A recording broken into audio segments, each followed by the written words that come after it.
আমি রাসেল আহমেদ, আপনাদের স্বাগত জানাচ্ছি যমুনা টেলিভিশনের নিয়মিত আয়োজন 24 ঘন্টায় সমসাময়িক রাজনীতি নিয়ে আলোচনা করি। আজকেও সে আলোচনায় থাকব।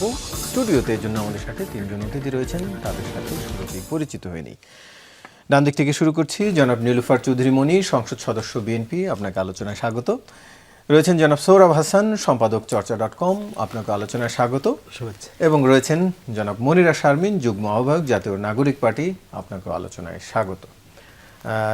আমরা আসলে কারো ব্যক্তিগত বিষয় নিয়ে আলোচনা করতে চাই না, তারপরও যেহেতু জামাতের একজন সংসদ সদস্য তাকে দল থেকে বহিষ্কার করা হলো, স্বাভাবিকভাবেই তার সদস্য পদ নিয়েও আলোচনা সেই আলোচনা শুরুতে একটু করতে চাই। মনিরা শারমিন, একটু আপনাকে দিয়েই আলোচনা শুরু করি।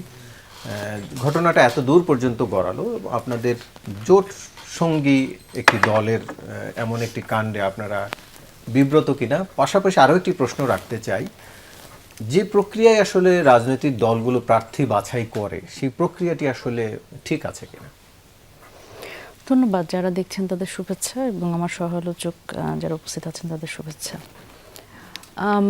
প্রথমত, জোট সঙ্গী হিসেবে এটা আনকমফোর্টেবল বিষয়টা, এর থেকে আমার কাছে মনে হয় যে রাজনীতিবিদ হিসেবে এবং একজন এমপি, হ্যাঁ, তার যখন এই ধরনের একটা ঘটনার সামনে আসে, এবং এমপি এই জন্য বলছি যে তিনি তো জনগণের নির্বাচিত সংসদ সদস্য, তো তার বিষয়ে যখন আসলে এই ধরনের একটা ঘটনা এবং ন্যাক্কারজনক একটা ঘটনা সামনে আসে, সেটা তো আসলে আমাদের জন্য হতাশাজনক যে আসলে সাধারণ মানুষের এই রাজনীতিবিদ বলেন এবং এই সংসদ সদস্য বলেন, এদের প্রতি তো একটা আস্থা আছে। এবং দেখেন, যখন আসলে এটা আরেকটা অসুবিধার জায়গা কি, যখন এটা একটা ইসলামিস্ট দল, তো সেখানে তো আসলে সাধারণ মানুষের মূল্যায়ন একটু ভিন্ন রকম, একটা সফিস্টিকেশন থাকে যে না, যেহেতু ইসলামিক দল, তাদের এক ধরনের নীতি নৈতিকতা এবং আদর্শের ভিত্তিতে যেহেতু দলটা পরিচালিত হয়, সেখানে তো একটা বড় একটা ধাক্কা। এটা সবার জন্যই, যেরকম আমার ক্ষেত্রেও আমিও সেভাবে করেই দেখি জিনিসটা। আরেকটা বিষয় হচ্ছে যে বিব্রত হওয়ার তো অবশ্যই জায়গা আছে, কারণ এখানে যেভাবে করে আসলে ঘটনা আর নাটকীয়তা আমরা দেখলাম, একটা যেই ভিডিও ভাইরাল হয়েছে আমরা দেখলাম, তারপরে সেখানে আবার নানানভাবে দ্বিতীয় স্ত্রী বলে পরিচয় দেওয়া, এবং পরবর্তীতে আমরা কাজীর যে ইন্টারভিউ দেখলাম, সব কিছু মিলিয়ে এই যে নাটকীয়তা, এই নাটকীয়তার ফলে যেটা হয়েছে, আমি এই কনসার্নটা বেশ কয়েকবার করে রেজ করছি। একজন অপ্রাপ্তবয়স্কা, একজন কিশোরী, তাকে যে সামনে আনা হলো, তার যে একটা সামাজিকভাবে সে যে একটা থ্রেটের মধ্যে, এবং সামাজিকভাবে আসলে সে তো বয়স অনেক কম, এবং প্রাপ্তবয়স্ক হলে সেটা এক ধরনের ব্যাপার, কিন্তু সে তার 18 বছর বয়স হয় নাই, তাকেও আসলে এই একটা ঘটনার মধ্যে যেভাবে করে আসলে ফ্রেম করা হলো, সেটার আসলে দায়ভার কার? এখানে সংগঠন থেকে, জামাত ইসলাম থেকে আসলে ওনার বিরুদ্ধে সাংগঠনিক একটা ব্যবস্থা নেওয়া হয়েছে। সাতক্ষীরা 4 আসনের সংসদ সদস্য, এটি যেরকম এটা তাদের নেওয়া উচিত ছিল। এবং আরেকটা ব্যাপার হচ্ছে, একজন সংসদ সদস্য যখন এই ধরনের একটা ঘটনায় তার নৈতিক স্খলন ঘটে, তখন তিনি সংসদ সদস্য হিসেবে আসলে কতটা থাকতে পারেন, এটা একটা বড় প্রশ্ন হয়ে দাঁড়িয়েছে। অনেকেই অনেক মতামত দিচ্ছে যে উনি আসলে 70 অনুচ্ছেদ অনুযায়ী থাকতে পারবেন কি পারবেন না, বা সংসদ সদস্য থাকবার অযোগ্যতার মধ্যে পড়েছেন কিনা, এই বিষয়গুলো সামনে আসছে। কিন্তু আমি মনে করি যে যেহেতু দল থেকে ওনাকে বহিষ্কার করেছে, এবং এরকম আসলে যার আসলে নৈতিকতার এক ধরনের প্রশ্নের মুখে পড়েছে, এরকম একজন মানুষকে আসলে সংসদ সদস্য হিসেবে রাখলে সেটা আসলে সাধারণ মানুষের কাছে কি ধরনের একটা বার্তা দিবে, আসলে সে নৈতিকভাবে থাকতে পারে কিনা। গতকাল আমরা অনেকেই দেখেছি, জামাত বা এনসিপির অনেকেও অপরাধের চেয়ে তার প্রাইভেসি লঙ্ঘনের বিষয়টিকে বেশি সামনে আনার চেষ্টা করেন। দেখেন, প্রাইভেসি এটাও কিন্তু যখন আপনি রাজনীতিটাকে দেখবেন, এই বিষয়টা তো কনসার্নে আনতে হবে। এটা শুধুমাত্র ওনার ব্যাপার না, এটা যে কোনো নাগরিকেরই তো আসলে রাইট টু প্রাইভেসি, এই জায়গাটা তো সামনে আসবে। প্রথমত এটার জন্য তার যে অপরাধটা বা যার নৈতিকতার যে অবক্ষয়টা, সেটা যেরকম করে লুকানো যাবে না। আবার এই প্রশ্নটা কিন্তু ইকুয়ালি সামনে আনতে হবে। দেখেন, আমরা গত 15 বছর কি দেখেছি, বিরোধী যে পক্ষ আছে তাদের এই ধরনের ভিডিও বলেন এগুলো ভাইরাল হওয়া, সামনে আনা, এইটা এক ধরনের সংস্কৃতি কিন্তু ছিল। সেই সংস্কৃতি সরকারি দলের পেট্রোনাইজেশনে ছিল। এখন আবার আসলে কি এই ঘটনাগুলো কোনো পরিকল্পনার অংশ কিনা, এই প্রশ্ন কিন্তু তুলতে হবে। এবং এটা রাইট টু প্রাইভেসিটা প্রত্যেকটা মানুষেরই কিন্তু একটা জায়গা আছে। কিন্তু এখানে আরেকটা ব্যাপার কি, যে বেডরুমের প্রাইভেসি তো আসলে এটা মানে বেডরুমের কি ঘটনা সেটা নিয়ে তো আসলে আমরা আলোচনা করব না, কিন্তু এইটা তো আসলে বেডরুমের ঘটনা না, এবং এটা যেভাবে করে সামনে এসছে সেটা তো আসলে খুব নৈতিক জায়গা থেকে না। সুতরাং এই জায়গায় আমার মনে হয় যে প্রাইভেসির বিষয়টা তো থাকবে, যে কোনো নাগরিকেরই সেটা অধিকার, কিন্তু এই জায়গাটা আসলে প্রাইভেসির কথা বলে ওই ব্যাপারটাকে খুব লঘুভাবে দেখার কোনো সুযোগ নেই, কারণ এটা একটা নৈতিকভাবে অবক্ষয়ের ব্যাপার। এবং যিনি আসলে একজন নেতা, তিনি আসলে অনুকরণীয় হতে চান, মানে মানুষ তাকে আসলে ফলো করে। সুতরাং এই জায়গা থেকে আসলে এই বিষয়টাকে আমরা একটু ছোট করে আরেকটি বিষয় যেটি আপনাকে প্রশ্ন করছিলাম, যে প্রার্থী বাছাইয়ের ক্ষেত্রে রাজনৈতিক দলের যে প্রক্রিয়া বা তাকেও যে বাছাই করা হলো, তিনি এরকম একটি কর্মকাণ্ড করে বসলেন, সেক্ষেত্রে আপনি কোনো প্রক্রিয়াগত ভুল দেখেন? দেখেন, এখানে প্রক্রিয়াগত ভুল আমি আসলে খুব মানে সহজভাবে এটা বলতে পারি না। কারণ কি, দেখেন, আমি এইবারে সংসদে আমি যেরকম অনেক আশান্বিত হই, অনেক নতুন মুখ আছে, অনেক পোটেনশিয়াল মানুষ আছেন, আমি সরকার দলের কথাও বলছি, বিরোধী দলের কথাও বলছি, কিন্তু আবার এমন অনেক এমপিরা আছেন যারা আসলে নির্বাচিত, কিন্তু আমি তাদের দেখে আমার কাছে মনে হয় যে ওনারা আসলে কিভাবে করে সংসদে আসলেন, ওনাদের কথাবার্তা থেকে শুরু করে ওনাদের আসলে মানুষকে যে মানে ধরেন আপনি ধর্মীয় নেতা এক ধরনের ব্যাপার, কিন্তু সংসদ সদস্য মানে তো আসলে রাজনৈতিক পরিমণ্ডলটাকে তার অ্যাকোমোডেট করতে হয়, মানুষের পালস বুঝতে হয়। এবং যখন একজন নেতা, তিনি কিন্তু কোনো একটা ধর্মগোষ্ঠী মানে ওই ধর্মের যারা আছে শুধু তাদের নেতা না, রাজনৈতিক নেতা তো আসলে সকলের নেতা। তো এরকম কিন্তু আসলে বাছাইয়ের থেকে আমার কাছে মনে হয় যে মানুষ আসলে কাকে নির্বাচন করছে এবং কোন কোন ক্রাইটেরিয়াতে নির্বাচন করছে, এটাও কিন্তু একটা বড় প্রশ্ন। মানুষকেও আসলে পরিবর্তনটা, এটা সাধারণ মানুষের মধ্যে এই পলিটিক্যাল লিটারেসিটাও আনতে হবে, যে আমি আসলে কাকে নেতা হিসেবে সামনে আনবো। নীলুফার চৌধুরী মনি, একটু আপনার কাছে জানতে চাই, আমরা গতকাল বা আগের দিন রাত থেকে আসলে ঘটনাটি দেখার পরে জামাতের এক ধরনের অবস্থান দেখছিলাম, জামাতের কর্মীদের বিশেষ করে এটিকে অন্যভাবে তারা তার পক্ষে অবস্থান নিচ্ছিল। আজকে দল থেকে বহিষ্কার এবং পাশাপাশি আমরা দেখছি তারা আরেকটি কথা বলছে, সংসদ থেকেও যেন তাকে সদস্যপদ খারিজ হয়। পুরো এর আগে যদিও ভিন্ন আরও নজির রয়েছে, খারিজ না হওয়ার নজিরও রয়েছে, জামাতের এই সংসদ সদস্যপদ খারিজ হওয়ারও যে অবস্থান পুরোপুরি ইউটার্ন, বিষয়টিকে আসলে আপনি কিভাবে দেখেন? ধন্যবাদ আপনাকে, যারা শুনছেন, এবং আমার সহ আলোচক বৃন্দকে শুভেচ্ছা। দেখেন, জিনিসটা অত্যন্ত দুঃখজনক। আমি এইখানে বলবো, যেটা মনিরা বললেন, আমি নিজেও এই জায়গাটায় একটা অসম বয়সেরও একটা অসম জায়গা, দুইজনের সম্পর্ক থাকতে পারে, বাট একটা চরম অসম জায়গা থেকে আমার কাছে সম্পূর্ণরূপে আমার ভালো ঠেকেনি, নাম্বার ওয়ান। নাম্বার টু, এটা নিয়ে আপনি যেটা বললেন যে জামাতের নেতারা প্রথমে যদি কালকে যদি এটাকে রাগঢাক করতে পারতো, তাহলে কিন্তু আজকে বহিষ্কারের কথাটা আসতো না। তাদের অসংলগ্ন কথাবার্তা মিলে নাই যে জিনিসগুলো। ধরেন 3 বছর আগের একটা ভিডিও 23-এর, তখন এই মেয়েটার বয়স কত আপনার? আজকে যদি 18 হয়, সেদিন 15 ছিল। 15 যদি সেদিন যদি 3 বছর আগেও যদি আপনি বিবাহের যদি একটা কাগজ দেখান, সেখানেও কিন্তু আপনার বাল্য বিবাহে একটা আপনি অভিযুক্ত হতে পারেন।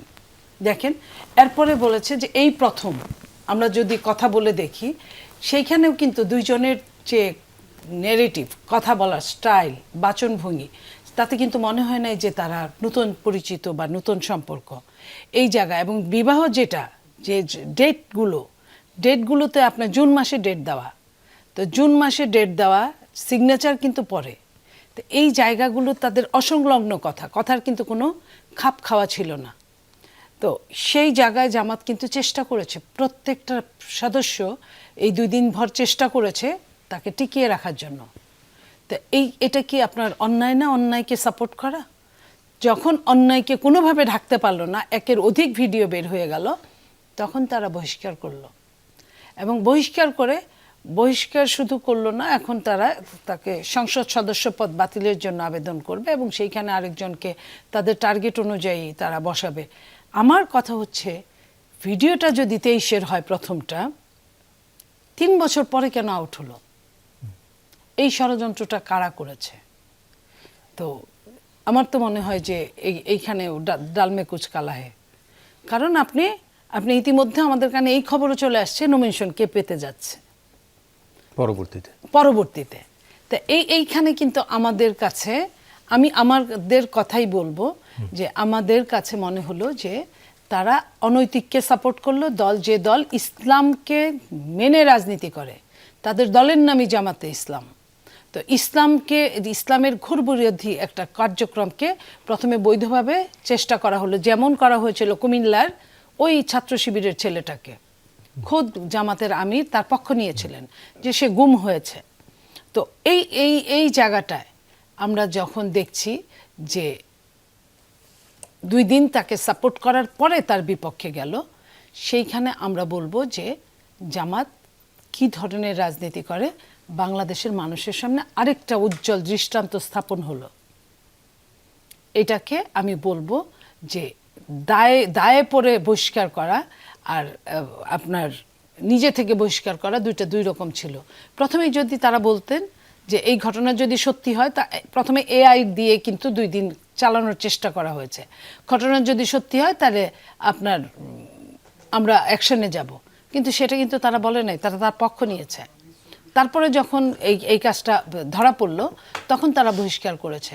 তার মানে কি, এরকম অহরহ ঘটনাগুলো জামাত বৈধতা দেয় সব জায়গায়। এখন আরেকটি প্রশ্ন জাগে যে আসলে এরপরে কি হবে। 70 অনুচ্ছেদের যেই প্রসঙ্গটি সামনে আসে তাতে পদত্যাগ কিংবা দলের বিপক্ষে ভোটের কথা বলা আছে, কিন্তু বহিষ্কারের কথা বলেনি। তাহলে আসলে তার এই কোন প্রক্রিয়ার সমাধান হবে? তার সদস্যপদ থাকবে কি থাকবে না, আপনারা কিভাবে দেখেন? জামাত যদি চায় যে তার সদস্যপদ থাকবে তাহলে থাকতে পারে, নাম্বার 1 যুক্তি। আরেকটা জিনিস, সে মিথ্যা কথা বলেছে, মিথ্যার আশ্রয় নিয়েছে সংসদে। এই ঘটনার বিবরণ দেওয়া নাই যে শপথে এরকম কোনো ঘটনা হলে তার সদস্যপদ যাবে, কিন্তু অসত্যকে একজন সংসদ সদস্য চরমভাবে অসত্য আশ্রয় নিলে সেখানে তার সদস্যপদ যদি সরকার পক্ষ মনে করে। না, অসত্য তো গেল জুন মাসে সম্ভবত একটি বিয়ের কাবিননামা দেখানো হচ্ছে, সেটি হলে তো 1 মাস। তার মানে শপথের সময় সে অসত্য তথ্য দেয়নি। এটা হতে পারে। এবং এখানে সরকার কি চাইবে? সরকার, আমার মনে হয় না যে এটা সরকারের মাথা ব্যথার কারণ না, এটা যার দল তাদের মাথা ব্যথার কারণ। তো তারা কি করবে এটা হলো একটা ব্যাপার। তারা বহিষ্কার করেছে, তাতে সদস্যপদ যাওয়ার কথা না, কিন্তু তারা যদি চায়, স্পিকারকে যদি তারা লেখে যে তার সদস্যপদ বাতিল হোক, এই টাইপের সংসদ সদস্য নিয়ে আমরা থাকবো না, তাহলে হয়তো যেতে পারে স্পিকার মনে করলে। আরেকটি কথা, মনিরা শারমিন কিছুটা ইঙ্গিত দিচ্ছিলেন যে এর আগে সরকারি দলের পক্ষ থেকে এই ধরনের নানান চালাকি করা হতো বিরোধীদের উদ্দেশ্যে। এবারও কি সেরকম কিছু করা হয়েছিল কিনা? বিএনপির মতো দল কখনো কোনো নোংরা কাজ করে না, এরকম এই বুদ্ধি বিএনপির নাই। আমি কিন্তু ওইভাবে বলছি না, এই বুদ্ধি বিএনপি অ্যাপ্লাইও করে না, নাইও। সেইখানে বিএনপির এটা এমন কোনো খেয়ে কাজ নাই। এটা যেভাবেই হোক কোনো সংস্থার মাধ্যমে আসছে, যাদের কাছে ছিল তারাই হয়তো বা এটা স্প্রেড করেছে। কেন করেছে? আমার কাছে কিন্তু যেটাই হোক না কেন ষড়যন্ত্রের আমি অবশ্যই গন্ধ পাচ্ছি। কারণ ঘটনা যখন 3 বছর আগের, 3 বছর পরে যখন এটা বের হয়, তখন তো অবশ্যই একটা ষড়যন্ত্র থাকতে পারে। কিন্তু এই ষড়যন্ত্রের সঙ্গে বিএনপি বরং বিরোধী দল ভালো থাকলে বিএনপি সরকার চালাতে সুবিধা। কারণ একটা দেশের বিরোধী দলের উপর অনেক কিছু ডিপেন্ড করে, একটা ছায়া সরকারের উপর। সেইখানে বিএনপির কেন দরকার পড়বে এই সময়ে এটা করা? কারণ জামাত মুখ দিয়ে যাই বলুক না কেন, জামাত তো বিএনপির বিপক্ষে চরমভাবে মাঠে নামেনি। তো যে তাদেরকে এইভাবে, যে বিএনপি যদি সরকারে থাকা একদম সিরিয়াস কঠিন হয়ে পড়তো তখন বললেও একটা কথা ছিল, এরকম তো কিছু না, সেই পরিস্থিতিতে নেই। সোহরাব হাসান, একটু আপনার কাছ থেকে জানতে চাই আসলে এর পরবর্তী প্রক্রিয়াটি কি হবে। 70 অনুচ্ছেদের এক ধরনের ব্যাখ্যার কথা শুনছিলাম, এর আগে আরেকটি অনুচ্ছেদ আসে 66 অনুচ্ছেদের প্রসঙ্গে, কিন্তু সেখানে আবার শাস্তির কথা বলা আছে, নৈতিক স্খলনজনিত কারণে যদি তিনি হন তাহলে 2 বছর। আবার 2 ধরনের নজিরই আছে, আপনার নিশ্চয়ই হয়তো মনে আছে, বিএনপির ক্ষেত্রেই আছে, আবু হেনার ক্ষেত্রে সম্ভবত বহাল ছিল না, বাতিল হয়েছিল না, বহাল ছিল। আমি এই জায়গাটা একটু, আখতারুজ্জামানের শৃঙ্খলা ভঙ্গের অভিযোগে তারটা বহিষ্কার করা হয়েছিল, আবার আবু হেনার ক্ষেত্রে বহাল ছিল। তো এই যে 2 ধরনের নজির, আবার আমরা এর আগে দেখলাম লতিফ সিদ্দিকীর বেলায়ও তিনি নিজে সংসদ সদস্য পদ থেকে পদত্যাগ করেছেন। মানে আপনার কাছে একটু বিশ্লেষণটা জানতে চাই, ব্যাখ্যাটা যে কি। ধন্যবাদ, এবং মনিরা শারমিন এবং মনিয়াপারকে শুভেচ্ছা। অত্যন্ত দুঃখজনক, ন্যাক্কারজনক, ঘৃণ্য এই কাণ্ডটি। কিন্তু আমরা যে আলোচনা করছি, মানে আমি চিন্তা করছি ওই মেয়েটির কথা। তার নিরাপত্তা কে দেবে, তার সামাজিক সুরক্ষা দেবে কে? তার প্রথমত হচ্ছে এখানে ক্ষমতা চর্চাই হচ্ছে প্রধান। কোন দলের কোন না দলের, এটি তিনি জামাতের না হয় অন্য দলের হতে পারতেন।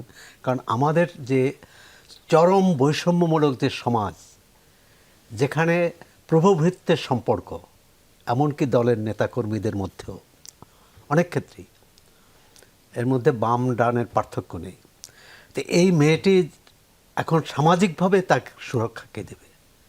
এবং সেক্ষেত্রে আমি মনে করি দলমত নির্বিশেষে রাষ্ট্রের একটি দায়িত্ব আছে, রাজনৈতিক দলগুলোর আছে।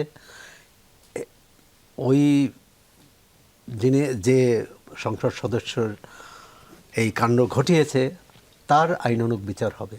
কিন্তু এই মেয়েটি, শুধু মেয়েটি না, তার পরিবার, মানে এলাকায় থাকতে পারবেন কি না, তাদের অন্য কোথাও তার কর্মসংস্থান, তার জীবন জীবিকা, মানে একটা ভয়াবহ পরিস্থিতির মধ্যে এই মেয়েটি পড়েছে।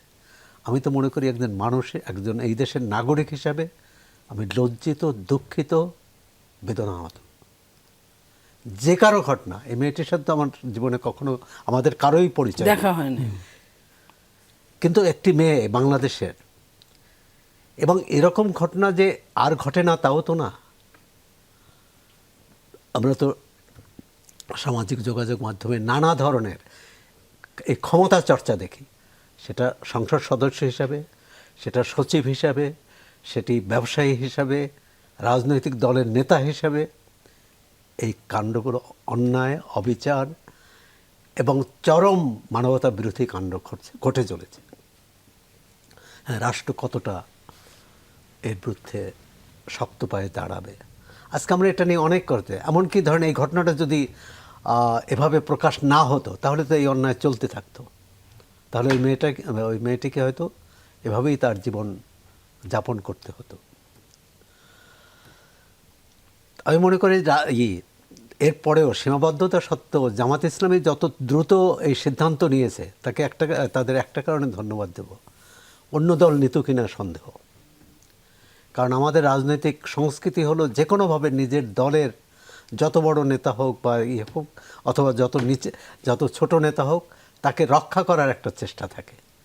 আর আর সবচেয়ে বড় জোর এইটা প্রতিকারটা করা হয় বা ব্যবস্থা নেওয়া হয় বহিষ্কার। তো এখানে একজন সংসদ সদস্যের, অন্য নেতার বহিষ্কার আর সংসদ সদস্যের বহিষ্কারের মধ্যে পার্থক্য, যে কথাটি আপনি পরে এনেছেন। প্রথম আমি রাষ্ট্রের কাছে দাবি জানাবো এই পরিবারটির, ওই মেয়েটি এবং তার পরিবারের নিরাপত্তা, সামাজিক মর্যাদা, সেটা কোথায় ওই এলাকায় থেকে পারবেন না কোথায় পারবেন, এটা একটি ভয়াবহ অবস্থা।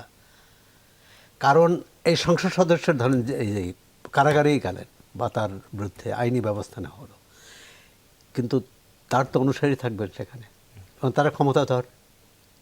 এর মধ্যে অনুসারীদের বিরুদ্ধে মামলা করেছে গাড়ি চালক, তিনি হত্যা চেষ্টার মামলা। গাড়ি চালক আবার সেখানে দেখলাম যে এই সংসদ সদস্যের বিরুদ্ধে বিক্ষোভ হয়েছে। এটি প্রথম। দ্বিতীয় হচ্ছে তার সংসদ সদস্য পদ থাকবে কি থাকবে না, এটা খুব গুরুত্বপূর্ণ না। কারণ একজন সংসদ সদস্য যখন এরকম কাণ্ড ঘটাতে পারে, এবং বলা হয় 3 বছর আগে, বা এরকম পুরো ঘটনাটাই যে একটা হতে পারে যে কারা এটা প্রকাশ করেছে, মনিফা বললেন কোনো সংস্থা হতে পারে, এবং সংস্থার ক্ষেত্রে এই ধরনের ঘটনা বেশি পারে তাদের সহযোগিতাই হয়ে থাকে। কিন্তু যদি না হতো, আমি তো মনে করি এটা প্রকাশ করার অপ্রকাশ্য থাকলে সেটা আরও গুরুতর অন্যায় হতো। মানে এই মেয়েটাকে হয়তো আজীবন এই যন্ত্রণা বা অবিচার বয়ে বেড়াতে হতো। এখন সংসদ সদস্য ক্ষেত্রে যেটা বলেছেন, আইনি অনেক রকম ব্যাখ্যা আছে, সংবিধান বিশেষজ্ঞরা বলেছেন, কিন্তু ঐকমত্যে পৌঁছতে পারেনি। এক্ষেত্রে বিএনপির একটি কিন্তু উদাহরণ আছে। প্রথম আওয়ামী লীগ সরকারের সময় শেখ হাসিনার নেতৃত্বে 2001 যে সরকার ছিল, সেই সরকারে বিএনপির 2 জন সংসদ সদস্য আওয়ামী লীগ সরকারে যোগ দিয়েছিল, এবং বিএনপি তাদের বহিষ্কার করেছিল। পরবর্তীকালে সেটা কিন্তু উচ্চ আদালত পর্যন্ত গড়িয়েছে। কারণ এরকমই হয়েছে, নির্বাচন কমিশনকে জানিয়েছে, নির্বাচন কমিশন যে সিদ্ধান্ত দিয়েছে তার বিরুদ্ধে আপিল করেছে ভুক্তভোগী মানে বা বিবাদী, এবং শেষ পর্যন্ত তাদের সদস্যপদ কিন্তু থাকেনি। মন্ত্রী হওয়া সত্ত্বেও ওই সরকারের তারা মন্ত্রী ছিল, একজন মন্ত্রী একজন প্রতিমন্ত্রী, সম্ভবত ডক্টর আলাউদ্দিন আহমদ এবং হাসিবুর রহমান স্বপন বা এরকম। এখানে কি হবে, একটা হচ্ছে যে আমি মনে করি যে এই সংসদ সদস্যের ন্যূনতম যদি মর্যাদাবোধ থাকে, ন্যূনতম যদি কাণ্ডজ্ঞান থাকে, তারই নিজে পদত্যাগ করে যদি তিনি মনে করেন যে ওই এলাকার সবচেয়ে জনপ্রিয় মানুষ আবার নিজে স্বতন্ত্র হিসাবে নির্বাচন। আর এখানে তার সদস্যপদ না থাকার অনেকগুলো কারণ আছে। আপনি জানেন যে এবছর আগে জোটগত প্রতীক ছিল, এবার কিন্তু জোটগত প্রতীক রাখেনি। তিনি দলের মনোনীত প্রার্থী হিসাবে কিন্তু নির্বাচন করেছে, তিনি ওই দলের প্রতীকে নির্বাচন করেছে। তাহলে আপনি প্রতীকটা সরিয়ে দিলেন, মনোনয়নটা সরিয়ে দিলেন, তাহলে তো তিনি নির্বাচিত হতে পারবেন কি? তাহলে তো তাকেই চ্যালেঞ্জ দিতে হয় যে আমি এই দলের সমর্থন ছাড়াও করতে পারবো। এটি একটি। দ্বিতীয় হচ্ছে নৈতিক স্খলনের কথা বলা হচ্ছে, সেটা আবার আদালতের মাধ্যমে রায় আসতে হবে। তবে এটি একটি আমাদের ক্ষমতা চর্চার রাজনীতির একটা বড় কেলেঙ্কারি হিসাবেই উদাহরণ হিসাবে থাকবে। আর ভবিষ্যতে যারা আমাদের সংসদ সদস্য তারা অনভিজ্ঞ হন, আনাড়ি হন আর অভিজ্ঞ হন, তাদের সবার হয়তো একটা বোধোদয় জাগার জন্য এই ঘটনাটি হয়তো একটা মানে ঘটনাটি একটা উদাহরণ হয়ে থাকতে পারে। তো অভিজ্ঞ এবং 3 বারের সংসদ সদস্য। না, উনি সংসদ সদস্য, আমি জানি না যে তার এরকম নারী কেলেঙ্কারি এর আগেও আছে কিনা। যদি নাও থেকে থাকে, কথা হচ্ছে যে এই ঘটনা তো ঘটেছে। আর যেটি হয়েছে শারমিন এবং মনিয়াপা দুজনেই বললেন জামাত ইসলামী, তারা দাবি করে তারা দেশের সবচেয়ে নীতিবান রাজনৈতিক দল। তারা মনে করেন তাদের নেতারা সবচেয়ে সাচ্চা, সৎ এবং সজ্জন। সেখানে যখন এই ঘটনা ঘটছে, এবং তারা তো অহরহ বলেন যে আওয়ামী লীগ বিএনপি বা অন্য দল মানে তাদের নীতি নৈতিকতা বলে কিছু নেই, তারাই সেটা রক্ষা করে চলেছে। না হলে কিন্তু এত বড় ঘটনা না হলে, এত বড় ধাক্কা না দিলে দলের কত 67 বা 68 জন সদস্যের মধ্যে একজন সদস্যকে এরকম করে দেওয়া, মানে বাতিল করে দেওয়া। তা আমি মনে করি যে এটি আমাদের অসুস্থ রাজনীতি থেকে সুস্থ ধারায় ফিরে আসার একটি বড় ধাক্কা হতে পারে। মনিরা শারমিন, একটু আপনার কাছে জানতে চাই, আজকে বিদ্যুৎ ও জ্বালানি মন্ত্রী তিনি একটি বার্তা দিলেন, সেটা হচ্ছে বিতরণ ব্যবস্থা বেসরকারি খাতে দিতে চায়। আমরা এর আগে দেখেছি যে আওয়ামী লীগ সরকারের আমলে বিদ্যুতের বিতরণ ব্যবস্থা, আওয়ামী লীগের আমলে উৎপাদন ব্যবস্থা বা উৎপাদন খাতকে প্রায় বলতে গেলে বেসরকারি খাতে দেওয়া হয়েছিল এবং তার পক্ষে নানান যুক্তিও ছিল।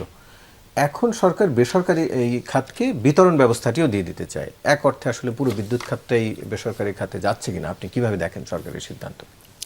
দেখেন, এইটার সবচেয়ে গুরুত্বপূর্ণ বিষয় হচ্ছে সুবিধা যদি বলি, সেটা হচ্ছে মানে স্বাভাবিকভাবেই বেসরকারি খাতে দিলে সিস্টেম লস কমার একটা সম্ভাবনা তৈরি হয়। তারপরে ধরেন সরকারের একটা ব্যয় কমে, ভর্তুকির দিতে হয় না। তো সেই জায়গায় সরকারের ব্যয় কমানোর জন্য এই ইনিশিয়েটিভটা হতে পারে। যেহেতু আমাদের এই বাজেটে আমরা দেখলাম যে আসলে রাজস্ব আয় করাই একটা খুব কঠিন ব্যাপার, সেখানে ব্যয় যত কমানো যায় সেটা একটা সরকারের একটা ইনিশিয়েটিভ হইতে পারে। তবে এইখানে তো একটা অনেক বড় ঝুঁকি আছে। সত্যিকার অর্থে বেসরকারি এই কোম্পানিকে যখন আমরা দিচ্ছি, বেসরকারি খাতে যখন দিচ্ছি, তখন স্বাভাবিকভাবে কোম্পানিগুলো কিন্তু একচেটিয়া ব্যবসার একটা চিন্তা করবে এবং একটা মুনাফা তৈরির একটা মেশিন হিসেবে তারা এই বিষয়টাকে দেখতে চাইবে এবং দীর্ঘমেয়াদে বিদ্যুতের দাম বাড়ে বা ক্যাপাসিটি চার্জ আসলে বাড়ে কিনা, এটাও কিন্তু একটা বড় প্রশ্ন তখন আমাদের তৈরি হবে। এবং আরেকটা অসুবিধার জায়গা হচ্ছে যে এই পুরো বিদ্যুৎ খাতটা আমাদের তো আসলে নিয়ন্ত্রক মানে সংস্থাটা আসলে শক্তিশালী না। এইটার কারণেই কিন্তু বারবার এই যে এনার্জি রেগুলেটরি কমিশন, এই কমিশনটা তো আসলে নামকাওয়াস্তে একটা কমিশন এবং তার আসলে সে হচ্ছে ঢাল নাই তলোয়ার নাই নিধিরাম সর্দার।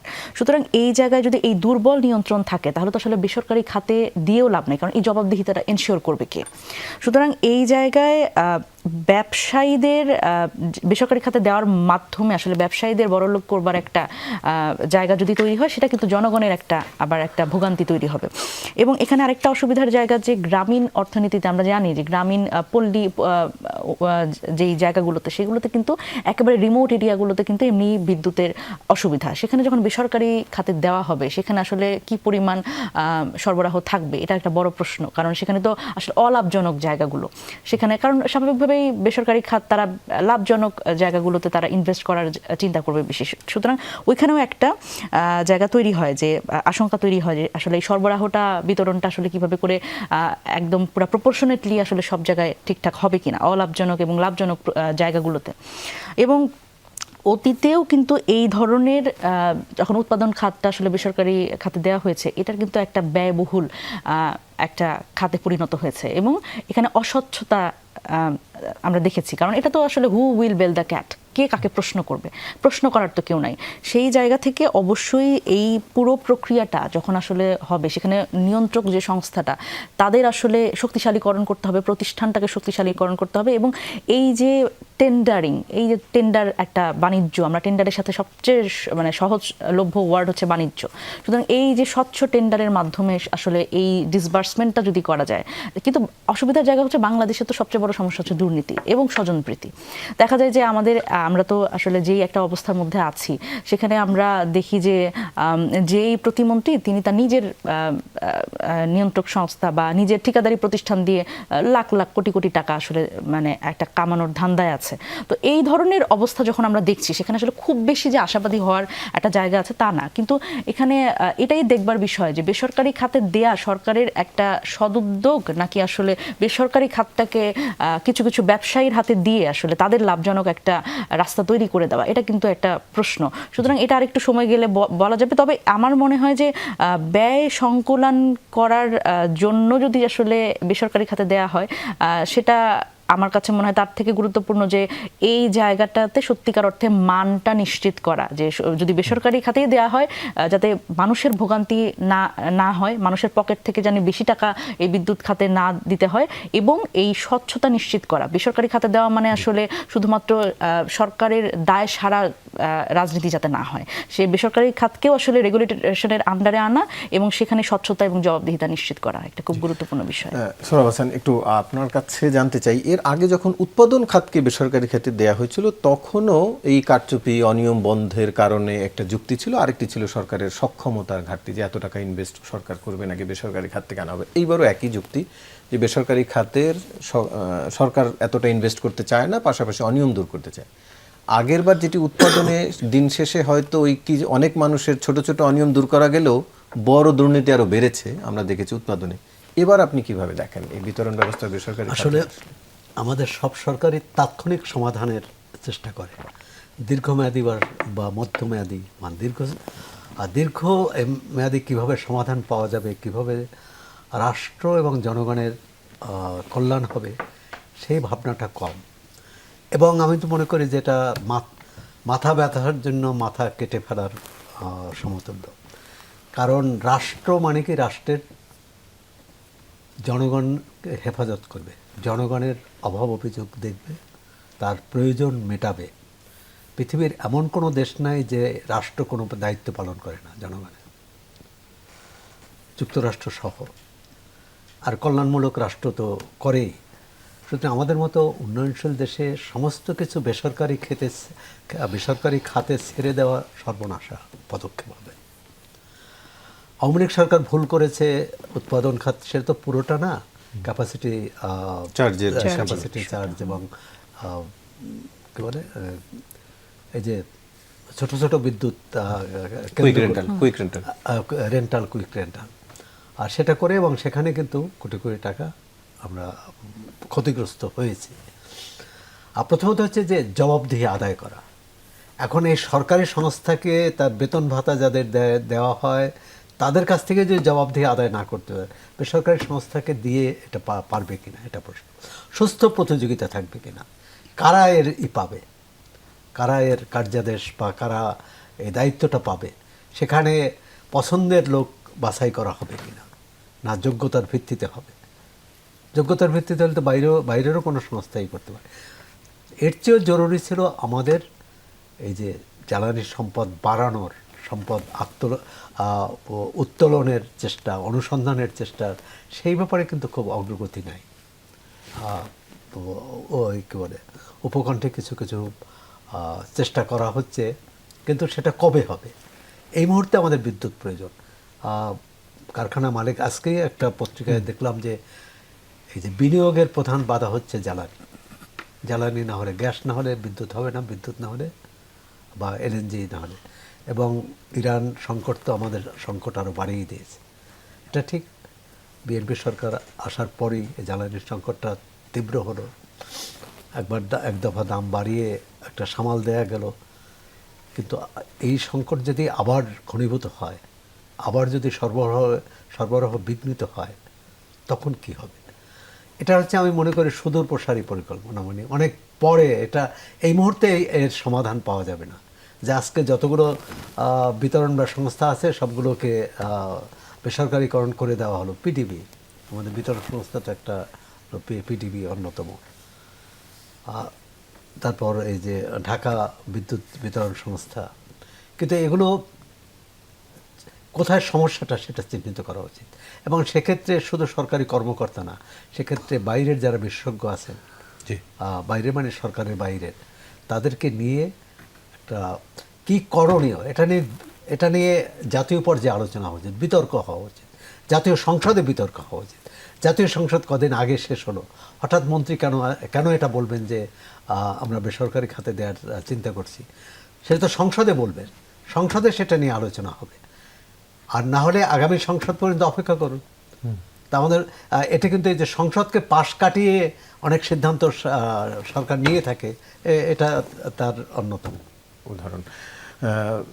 নীলুফার চৌধুরী মুনি, আপনার কাছে জানতে চাই, আমরা যেটি দেখছি সবশেষ সিদ্ধান্ত অনুযায়ী বিইআরসির, যে সরকার পাইকারি যে মূল্যটি নির্ধারণ করে আর খুচরা মূল্য হিসাব করলে 2 টাকার মতো একটা দেয় বিতরণ কোম্পানিগুলোকে, এইটি দিয়ে তাদের কোম্পানি চলবে। তার মানে যদি এটি বেসরকারি খাতকে দেওয়া হয়, ও আর একটু বলে রাখি, বিতরণ কোম্পানিগুলো প্রায় শত কোটি টাকা লস করছে এই 2 টাকা দেওয়ার পরেও। কিন্তু বেসরকারি খাতকে যদি দেওয়া হয়, তারা তো প্রফিট করতে হবে, তার মানে তাকে আরও বাড়াতে হবে, খুচরা মূল্য আর পাইকার মূল্যর পার্থক্যটা আরও বাড়াতে হবে। এটি কি সাধারণ মানুষের ভোগান্তি আরও বাড়বে না? দিন শেষে সেটির দ্রব্যমূল্যের উপর পড়বে না? দিন শেষে কি জনগণের পক্ষে যাবে সিদ্ধান্তটি? দেখেন, বিদ্যুতে তো সরকার ভর্তুকি আগেও দিয়েছে, বিদ্যুতে যে দেয় নাই তা তো না। আপনার আওয়ামী লীগ সরকার যেটা করেছিল, উৎপাদনটা বেসরকারিকরণ করে এবং সরকারের মধ্যে কিছু রেখে, আপনি দেখেন আদানিদের কাছ থেকে বিদ্যুৎ এনে যে ভোগান্তিটায় পড়েছে, যে বিদ্যুৎ দিলেও টাকা দিতে হবে, না দিলেও টাকা দিতে হবে, ওইখানে যে হাজার হাজার কোটি টাকার যে তসরুপ হয়েছে। এবং এইখানেও বিতরণে যে অবস্থাটা হয়, আমি সবাই কিন্তু সাফার করি। যে আমি ধানমন্ডি এলাকায় থাকি, ওখানে কত টাকা বিল হয় আমি জানি না। যখন আমার লাইনটা কাটে, কারণ এটা টাকাটা পে করতে হয়, প্রিপেইড বিল, সেটা কিন্তু কার্ড সিস্টেম না, এটা তারা কত টাকা, আমি যাকে দিয়ে টাকা দিয়ে পাঠাই ই ক্যাশে, সেইখানেও বলে না যে কত টাকা বিল হয়েছে। কাটার পরে আমি যখন জানতে পারি, তখন আমি যখন পাঠাই, তখন বলে যে ম্যাডামের কাছে যাবে, SMS যাবে, মেসেজ যাবে। মেসেজেও কিন্তু লেখা থাকে না কত টাকা। তো এই যে পরে শুনি যে দেখা যায় যে একদম গিয়ে গুড়ায় যে 8,000 10,000 এরকম। আমার বিলটা যে দিচ্ছে আমাকে, সে কিন্তু ক্লিয়ার মেসেজটা দিতে পারছে না যে আমি সত্যিই কত খরচ করেছি। এটা নিয়ে কিন্তু অনেক কথা হচ্ছে। তো এই জায়গাটায় যখন আপনার চ্যালেঞ্জ হবে, যখন 5টা কোম্পানি কাজ করবে, তখন কিন্তু আমার মনে হয় আমরা ক্লিয়ার একটা জায়গায় মেসেজটা পাবো, ক্লিয়ার ভাবে আমরা দিতে পারবো। এখনো তো অনেকগুলো বিতরণ কোম্পানি আছে, সরকারি কোম্পানি, যদি ওটা তো সরকারি কোম্পানি। এখানে যদি প্রতিযোগিতা বেশি করতে হয়, বেসরকারি কোম্পানি করলে ক্ষতি নাই যদি আমার স্বচ্ছতা থাকে। এই স্বচ্ছতার সঙ্গে সরকারের স্বচ্ছতা যোগ হতে হবে। সরকার যদি ঠিক মতো তাদেরকে পে করে, তাদের কাছ থেকে সব জবাবদিহিতা নেয়, এবং বিদ্যুতের এই চুরিটা কোনোভাবেই ঠেকানো যাচ্ছে না। এটা কি এক ধরনের সিরিয়াস তসরুপ না? সেটি সম্ভব না। হ্যাঁ, আপনি দেখেন উন্নত দেশগুলোতে কিন্তু ম্যাক্সিমাম জিনিসই কিন্তু বেসরকারিকরণ করা। সেইখানে কিন্তু বেসরকারি ভাবেই ওইভাবেই টেন্ডার করে ওইভাবে ভালোভাবে আপনার মেইনটেনেন্স হচ্ছে। তো বাংলাদেশ সেখানে আবার আগে তো এতটা অনিয়মই ডিজিটাল হয় ছিল কিনা? না, এখন তো ডিজিটালাইজড পৃথিবীটাই। তো সেইখানে বাংলাদেশ যদি এখন বেসরকারিকরণে করে, যদি তার স্বচ্ছতা প্রকাশ করতে পারে, উৎপাদনটা না, আপনার বিতরণটা কিন্তু মেন। আমার 500 টাকা বিল হয়েছে, আপনি আমাকে 4000 টাকা ধরায় দিচ্ছেন।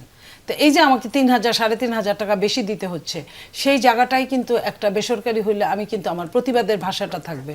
আর সরকারের যে স্টাফগুলো আছে, এখানে স্টাফের সংখ্যা যেমন কম আছে, এখন তো চুক্তিভিত্তিক নেয় অনেকখানি সব ডিপার্টমেন্টে, তার উপর আবার তারা অলস এবং তারা আলসেমি করে ঠিকই, কিন্তু পয়সাটা কিন্তু আরেকভাবে, তাদের পকেট কিন্তু খালি থাকে না, পকেটটা ভরা থাকে। তো আমরা তো এইটাকে পজিটিভ ভাবেও চিন্তা করতে পারি না? কিন্তু সরকার যদি একটি নির্বাহী ক্ষমতার কর্তা হয়, তাহলে এই সরকারের দায়িত্ব তো এই রাষ্ট্রের কর্মকর্তা কর্মচারীদেরকে সঠিকভাবে নিয়ে আসা। না পারাটা কি এক ধরনের ব্যর্থতা নয়, যে এই যে অনিয়ম দূর করতে না পারা? আমি সেটা বলছি না। আপনার এই জায়গাটায় যদি আপনার বেসরকারিকরণ করে যদি দিয়ে দেয় টেন্ডারের মাধ্যমে কাউকে, সেটা যদি পায়, সেটা যদি তখন কিন্তু জনগণ কিন্তু ওই কোম্পানিকে ধরতে পারবে যে আমার এই কোম্পানি এত তসরুপ করছে। বাট সরকারকে কিন্তু ওইভাবে ধরতে পারে না। সরকারের হ্যান্ডসগুলো, সরকার তো আর নিজে এখানে ধান্দা করে না, সরকারের হ্যান্ডসগুলো ধান্দা করে। তো হ্যান্ডসগুলো যখন ধান্দা করে, সেইখানে কিন্তু আমরা এখন পর্যন্ত একটা মানে ক্লিয়ার মেসেজ আসতে পারি না, সিদ্ধান্ত আসতে পারি না যে আমরা বিদ্যুতে কবে আমরা এই চোরাই থেকে আমরা রক্ষা পাবো। কিন্তু মানুষ কি আসলে সেই আদানি কিংবা অন্য যারা বাংলাদেশি কোম্পানি ছিল তাদেরকে কি ধরতে পারছে আসলে? তাদেরকে ধরতে পারছে না। কিন্তু এই যে এখানে যদি প্রতিযোগিতা হয়, আমি আবারও বলছি, কিন্তু মনিরা যেটা বললেন যে যদি বড় বড় কোম্পানি হয়, হ্যাঁ ঠিক আছে, বড় বড় কোম্পানির কাছে অনেকেই জিম্মি হয়ে পড়ে, এক একটা গ্রুপ মাল্টি ন্যাশনাল কোম্পানি। আমরা সরকার যদি ওই কথাটা চিন্তা করে যে হ্যাঁ আমি মাল্টি ন্যাশনাল কোম্পানি ওইভাবে দিব না, আমি ছোট ছোট আকারে দিব, ছোট আকারে চেষ্টা করলে আমি মনে করি শুধু এইখানে না, বিদ্যুৎ না, আরও অনেক কিছুতে বেসরকারিকরণ করা উচিত। তাতে হয় কি, সরকারের সার্ভিসটা ভালো হয়, সরকার তাদের কাছ থেকে আদায় করে নিবে। তাতে হবে কি, স্বচ্ছতা আসতে পারে। আপনি যদি আদায়ের জায়গাটা থাকে, তাতে স্বচ্ছতা আসতে পারে। আপনাকে আমি একটা প্রমাণ দিই, যে এই যে ট্রাফিকিং করে আপনার গাড়িকে আটকিয়ে যেভাবে গাড়ির কাছ থেকে টাকা নেওয়া হতো বা মামলা দেওয়া হতো, সেই তুলনায় এআই ফিট করাতে সরকারের কি উপকার হয় নাই? ঠিক এমনই, ঠিক এই জায়গাটায় এইভাবে সরকার হয়তো এই চিন্তাটা করেছে। আমরা দেখতে পারি, আমরা সুযোগটা দিতে পারি সরকারের। প্রথমেই যদি আমরা সমালোচনা করি, তাহলে হয়তো বা সরকার এখান থেকে পিছিয়ে গেলে আমাদের আরেক দিকে লস হবে। আমি আবারও বলছি, এআই দিয়ে কাজ করে যদি আমি এই উপকার পাই, কিংবা ডিজিটালাইজড করে যদি আমরা প্রত্যেকটা জায়গায় টাকাই আমাদের আসলো না, আমি কার্ডে টাকা পে করলাম, আপনি করলেন, সবকিছুতে টাকা যদি না থাকে, আমি ঘুষ নিব কোথা থেকে? সেখানে কি স্বচ্ছতা আসবে না? এই জায়গাগুলোতে আমি মনে করি যে স্বচ্ছতা বাড়ানো যায় এই সব কাজ করে। দরকার বলে মনে করেন। মনিরা শারমিন, আপনার কাছ থেকে আলোচনা শুরু করি। আজকে মার্কিন রাষ্ট্রদূতের সাথে এনসিপির একটি বৈঠক হলো, সেখানে গণতান্ত্রিক সংস্কার, বাণিজ্যিক সহযোগিতা নিয়ে আলোচনা হয়েছে। এনসিপির পক্ষ থেকে গণভোটের রায়কে যথাযথ গুরুত্ব না দিয়ে সংবিধান সংশোধন কমিটির মাধ্যমে সংস্কার বাস্তবায়নের উদ্যোগ নিয়ে উদ্বেগ প্রকাশ করা হয়। একটু আপনার কাছে জানতে চাই, এর আগে এই যে বিদেশি দূতাবাস কেন্দ্রিক রাজনীতির আপনারা অনেক সমালোচনা করেছেন, আওয়ামী লীগকে কোনো একটি দেশের তাবেদার হিসেবে বলেছেন, দলগুলো যে বিভিন্ন রাষ্ট্রদূতের কাছে বিচার দেয় সেটিও রাজনৈতিক দেউলিয়ত্ব বলছেন। এটিও কি এক ধরনের বিচার দেওয়া হলো না, নাকি আপনারা কি মানে পুরনো রাজনীতির পথেই হাঁটছেন, নাকি এখানেই ছিলেন আসলে? আপনার কি মনে হচ্ছে যে একটা যদি বলি যে এটা তো মার্কিন রাষ্ট্রদূত এবং তার প্রতিনিধি দল, এটা প্রত্যেকটি রাজনৈতিক দলের সাথে এই তাদের ধারাবাহিক বৈঠকের একটা এনসিপির সাথে। তো এখানে আসলে সৌজন্য সাক্ষাতে নানান বিষয় নিয়ে কথা হবে, এটা খুব স্বাভাবিক ব্যাপার। ভবিষ্যৎ রাজনীতি, জুলাই অভ্যুত্থান পরবর্তী আমরা আসলে কেমন রাজনীতি দেখতে চাই, কেমন বাংলাদেশ দেখতে চাই, এনসিপির রাজনৈতিক দর্শন, তারপরে এই যে চুক্তি বিষয়ক নানান সাধারণ জনগণের মধ্যে নানান বিভ্রান্তি, এটা আসলে তারা কিভাবে করে সলভ করতে পারেন, নানান বিষয় নিয়ে কিন্তু কথা হয়েছে।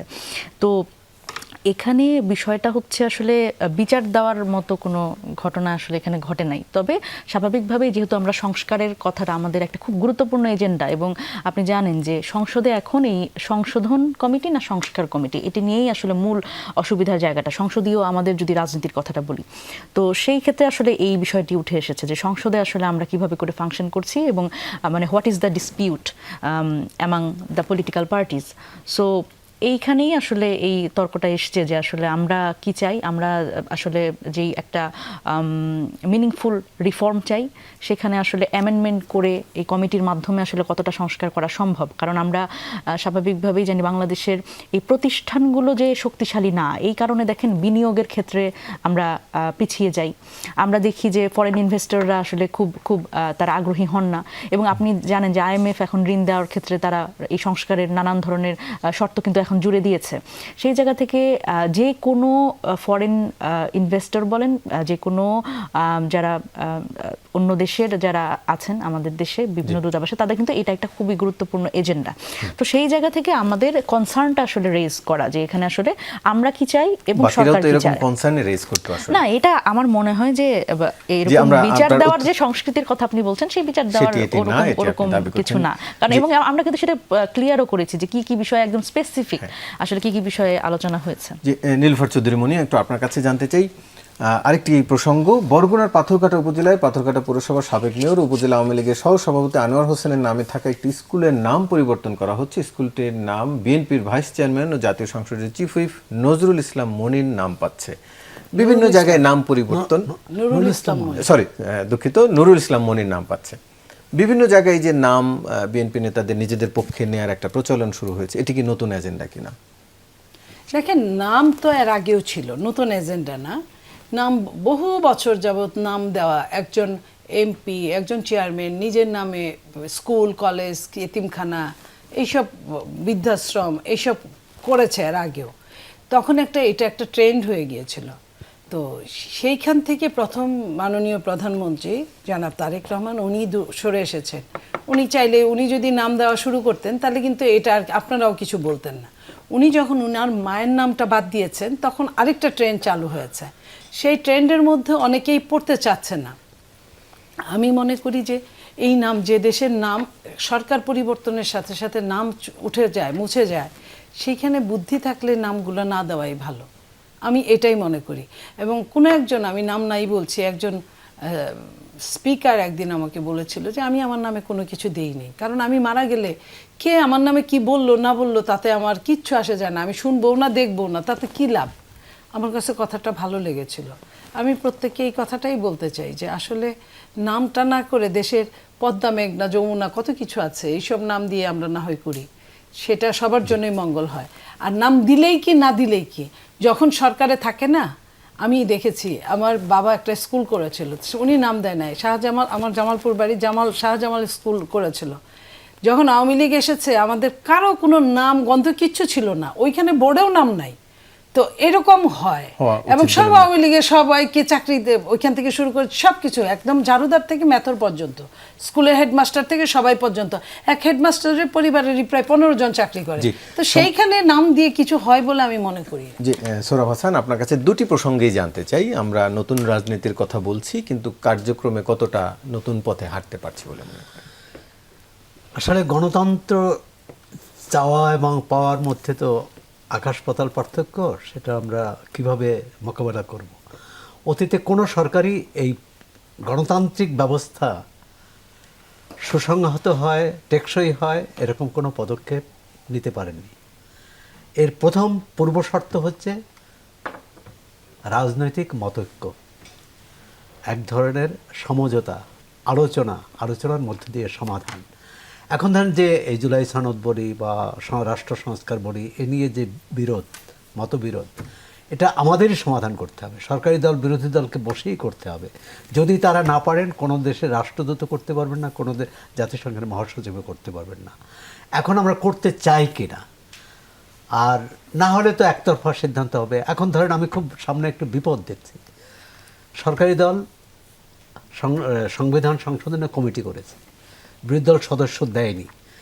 এখন তাহলে সামনে কিন্তু দুটো পথ আছে, হয় সরকারি দল একতরফা সংশোধন করবে, মানে তাদের যেহেতু 2/3 সদস্য আছে। আর বিরোধী দল যদি খুব বেশি রাস্তায় বিক্ষোভ করে, আন্দোলন করে, তখন হয়তো এই সংবিধান সংশোধন প্রক্রিয়াটাই থেমে গেল। তার মানে জুলাই সনদের প্রতি অঙ্গীকার পুরোটাই সেটা ভেস্তে গেল। পুরোপুরি ভেস্তে গেল। এখন আমি বলবো সরকারি দল এবং দুই দলের রাজনৈতিক নেতৃত্বকে আপনারাই সিদ্ধান্ত নেন কি করবেন, এবং আলোচনার মাধ্যমে সেটি করা উচিত। আপনাদের তিনজনকে আলোচনা অংশ নেওয়ার জন্য ধন্যবাদ। দর্শক, এই ছিল আজকের 24 ঘন্টার আয়োজন। সাথে থাকার জন্য ধন্যবাদ সবাইকে।